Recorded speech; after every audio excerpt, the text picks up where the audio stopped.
24 अगस्त 2024 के P India के इस रिपोर्ट को देखिए।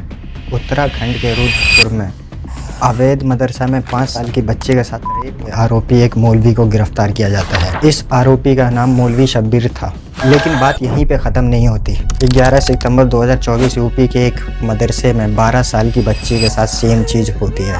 इसके अलावा उत्तर प्रदेश के मदरसे में, गाज़ियाबाद के मदरसे में, इवन आगरा के मदरसे में, यहाँ तक कि मुजफ्फरनगर के भी मदरसे में ये फर्जी मौलवी, जो कि बहुत बड़े धर्म के ठेकेदार समझते हैं अपने आप को, ऐसे काम करते हुए पकड़े गए हैं। वीडियो शुरू होने से पहले मैं आप लोग को बता देता हूं कि मैं हर धर्म की इज्जत करता हूं और हर धर्म को दिल से सपोर्ट करता हूं। किसी भी धर्म से मेरे को कोई नफरत नहीं है। इस वीडियो को आप एक इन्फॉर्मेशन की तरह देख सकते हैं कि कैसे ये लोग, जो कि अपने आप को मजहब के गुरु बताते हैं, वो कैसे एक छोटी छोटी बच्चियों के साथ, जिनको समझ तक नहीं है, उनको गलत दिशा में ले जाते हैं और उनके साथ गलत चीज़ें करते हैं। सभी धर्म का मैं रिस्पेक्ट करता हूँ एक तरफ, लेकिन जो ऐसे अश्लीलता फैलाने वाले फर्जी बाबा, फर्जी मौलवी को मैं बिल्कुल सपोर्ट नहीं करता। याद रखिए दोस्तों, कोई भी धर्म ये नहीं सिखाता कि शराब पियो, लड़ाई करो, लफड़ा करो। और जितने भी समझदार लोग हैं वो यही कहते हैं कि औरतों को इज्जत करो और औरतों की रिस्पेक्ट करो। ना करे, और पुरुष को चाहिए कि वो कभी नारी का अपमान ना करे, सदा नारी का सम्मान, यत्र नार्यस्तु पूज्यते। चाहे वो कोई हिंदू गुरु हो या फिर कोई मुसलमान मौलाना हो। तो मेरे अल्लाह ने इस्लाम में औरत को इज्जत, ये माँ के रूप में हो तो इसके कदमों तले जन्नत दिखे, बीवी के रूप में हो तो अल्लाह ने फरमाया आला दर्जे का मुसलमान वो है जो बीवी से अच्छा सलूक करता है। ये बेटी के रूप में हो तो एक बेटी की शादी कर दे तो जन्नत में नबी के साथ ऐसे हो जाए। इस तरह मेरे नबी ने यूं इशारा करके देखा। ये बहन के रूप में हो तो बहनों को परवान चढ़ा दे, बेटियां ना हों, और बहनों को हिस्सा भी दे, शादी भी करे, रुखसत भी करे, ख्याल भी रखे तो जन्नत उसके लिए वाजिब हो जाती है। यही आपको हर जगह बताया जाएगा। इनफैक्ट इस्लाम में तो लिखा ही यही गया है कि औरतों को हिजाब में रहना चाहिए। वो अलग बात है कि हम सबका एक अलग अलग फैशन होता है, एक अलग अलग कपड़ा पहनने का चॉइस होता है, और इस चीज़ की आज़ादी है सभी को। समझदार धर्म गुरु के अलावा हमारे हिंदुस्तान में कुछ इस तरह का मौलाना है।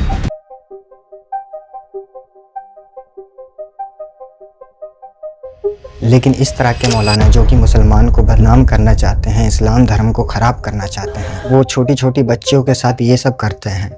ये ऐसे लोगों को बिल्कुल भी सपोर्ट ना करिए और इसके खिलाफ आवाज़ उठाइए।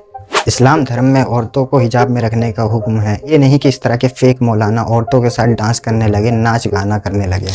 दाढ़ी वाले मौलाना जी ने महिलाओं के अंदाज में एकदम तौर तरीके से मेकअप कर पूरी लचक के साथ ठुमके लगाए। उन्हीं का कोई साथी इसे छिप कर शूट भी कर रहा था। नाचते वक्त तो मौलाना जी को खूब मजा आ रहा था। रवि गुप्ता, जो कि एक पेशे से एक स्टैंड अप कॉमेडियन है, इन्होंने एक पॉडकास्ट में बहुत अच्छी बात कही थी कि धर्म निभाना होता है, मानना नहीं। धर्म निभाना होता है, धर्म मानना नहीं होता। सब मानने में लगे हैं, निभाना कोई नहीं चाहता। निभाना ये है कि तुम किसी को तकलीफ ना दो, तुम किसी को परेशान ना करो, तुम किसी से जलन मत रखो, वो मुश्किल है।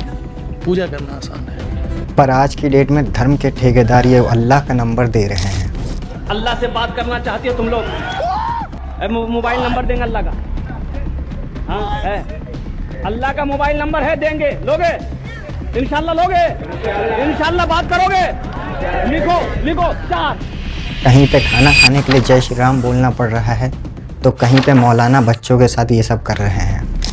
बोलते जिसको राम नहीं बोलना, लाइन में खड़ा नहीं हो, बाहर निकल जाए पीछे, किसी को भाग जाए। श्री राम बोलना है, बोलना पड़ेगा, हट जाए, जाओ। जय श्री राम बोलेगा तो खाना मिलेगा।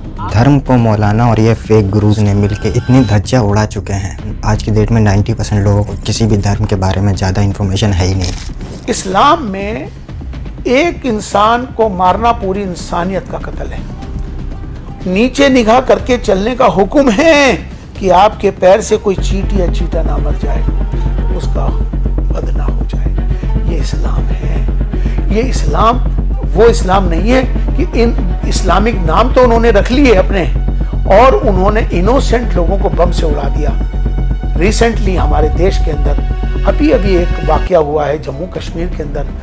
तीर्थ यात्री हमारे भाई लोग जा रहे थे तीर्थ के लिए, और वहाँ कुछ आतंकवादी आए और उन्होंने फट गोलियां मारी, और वो बहुत सारे। अब मैं ये नहीं कह रहा हूँ कि पूरा का पूरा इस्लाम धर्म या फिर हिंदू धर्म खराब है।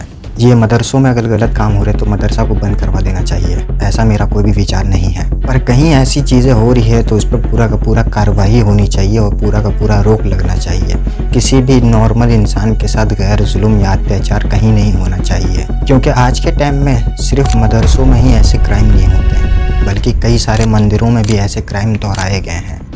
1 सितंबर 2024 में बनारस के एक गांव के मंदिर में एक लड़की के साथ सेम ऐसे ही हुआ। वो लड़की ज़्यादा उम्र की नहीं थी, बच्ची थी। इसके बाद अयोध्या में, मध्य प्रदेश में, आगरा तक के मंदिर में सेम यही चीज़ रिपीट की गई।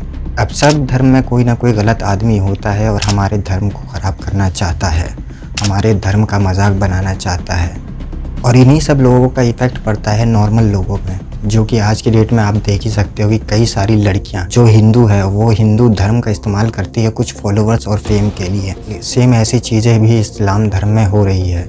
हिजाब पहन के इस्लाम धर्म को कुछ लड़कियां बर्बाद कर रही है और कुछ लड़कियां इस्लाम धर्म का मजाक बना रही है। हालांकि हिजाब पहनना ना पहनना वो आपका मन है, लेकिन हिजाब पहन के ऐसी चीज़ें करना है, किसी धर्म को ख़राब करना है, ये गलत चीज़ है।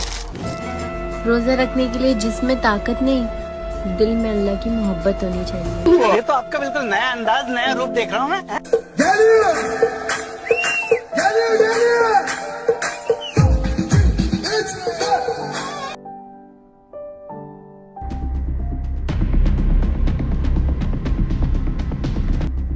इन सब चीज़ों का होने का सबसे बड़ा कारण ये है कि आज की डेट में जितने भी धर्म के गुरु हैं उनको ज़्यादातर धर्म के बारे में नॉलेज ही नहीं है। यहाँ पर प्रिंसिपल कौन है?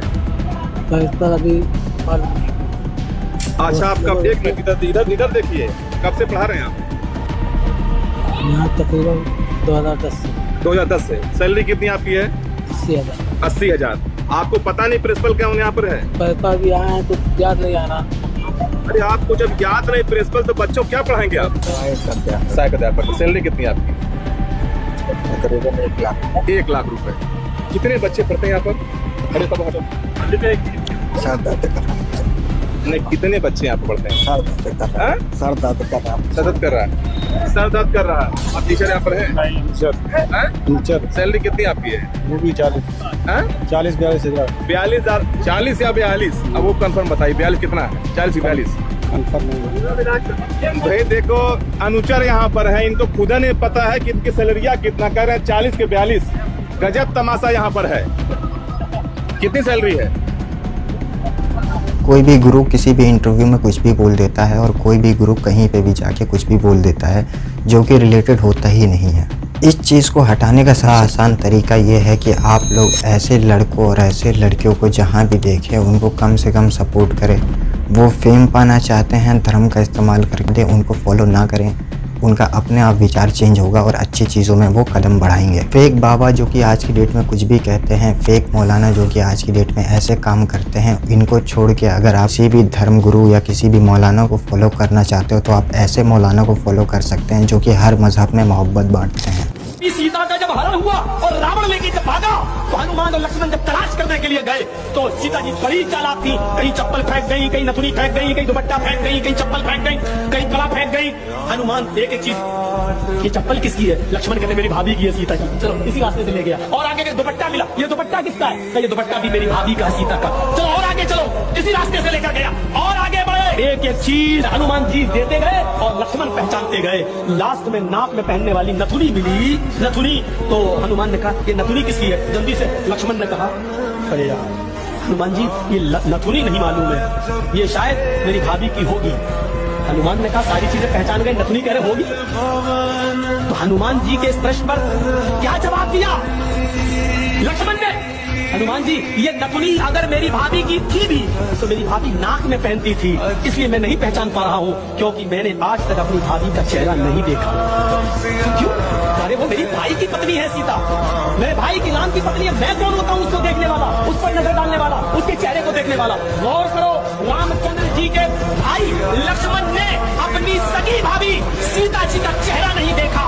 जो कि जानते हैं कि इस्लाम धर्म में क्या गलत है और क्या सही है, और अपनी गलतियों को स्वीकार करते हैं और आगे तक बात पहुंचाते हैं। मस्जिदों के पास मस्जिदों के स्पीकर कितने तेज होते हैं, कान फट जाते हैं, जिसमें हमारी मस्जिद भी दाखिल है। हमारी मस्जिद भी दाखिल है। मैंने बहुत दफा इनसे कहा कि यार ये जो लाउड स्पीकर है ना, एक तो सिर्फ अजान के लिए इस्तेमाल होगा, और अजान इतनी ऊंची आवाज से होगी कि सिर्फ महल्ले तक अजान की आवाज पहुंचे, लेकिन हमारे यहाँ भी इस कानून पे अमल बोलो नहीं हो रहा है। अभी नई कमेटी बनी, उनको मैं गन पॉइंट पे मजबूर करने की कोशिश कर, बच्चे डर जाते हैं भाई। आपका अजान के अलावा तो मैंने पाबंदी लगाई है, बाहर का माइक ऑन ही नहीं होगा। क्यों हम ऑन करके अपनी तकरीरें दुनिया को सुनाए भाई? कोई आराम करना चाहता है, कोई नहीं मेरी बात सुनना चाहता, आप भोंपू लेके उसके कान में घुसे हो यार। और दलील क्या देते हैं कि हम हक की बात कर रहे हैं, अल्लाह रसूल की बात कर रहे हैं। अल्लाह रसूल की बात आप उस तरह से कर रहे हैं जिससे अल्लाह रसूल ने मना किया है। अल्लाह रसूल ने कब कहा कि आप लोगों को गले फाड़ के लोगों के कान में जाके चीखें आप? क्यों भाई हम जुम्मे की तकरीर उन लोगों को सुनाएं जो हमारी तकरीर नहीं सुनना चाहते? किसी ने कहा नहीं जी आज तक कोई ऐसा नहीं है जो कह रहा हो कि मैं नहीं सुनना चाहता। ख़वातीन करो। आप ऐसे हाफिजी मौलाना को मान सकते हैं जो कि इस्लाम धर्म या किसी भी धर्म के बारे में अच्छी बातें भी करते हैं और जो गलत चीज़ें हैं उसकी भी जानकारी देते हैं। तुम्हारे मौलवी मुंह काला करते हैं, तुमने मदरसे इसलिए बनाए हुए हैं ताकि तुम बच्चों के साथ मुंह काला करो। ये लो आप हकी वाला जवाब दो। इस मदरसे में ये काम नहीं होता।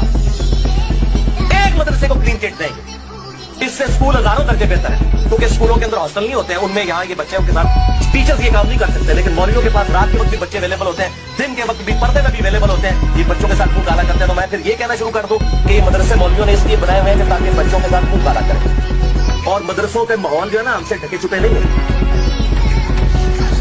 5-6 साल मेरी उम्र थी उस वक्त से मैंने मदरसों में जाना शुरू किया। मदरसों का पूरा चट्टा बट्टा मुझे पता, तमाम मकान में बच्चियों के साथ ये क्या करते हैं, बच्चों के साथ क्या करते हैं। और जिस फारूक तहसील बच्चे ने अल्लाह को जान दे दी है ना, अल्लाह से डरता है, इस मदरसे से पढ़ा हुआ मौलवी उसको के कुरान पे हाथ रख के ना मेरी बात का इनकार कर दे जो मैं बातें कर रहा हूँ। इनके मदरसों में ये काम नहीं होते और तकरीबन सारे मदरसों में। यही तो कयामत है, जब ये सब सुनाता हूँ ना तो कलेजे फटते हैं लोगों के। उम्मीद है आप लोगों को इस वीडियो से ज़रूर कुछ सीखने को मिला होगा। बहुत बहुत धन्यवाद।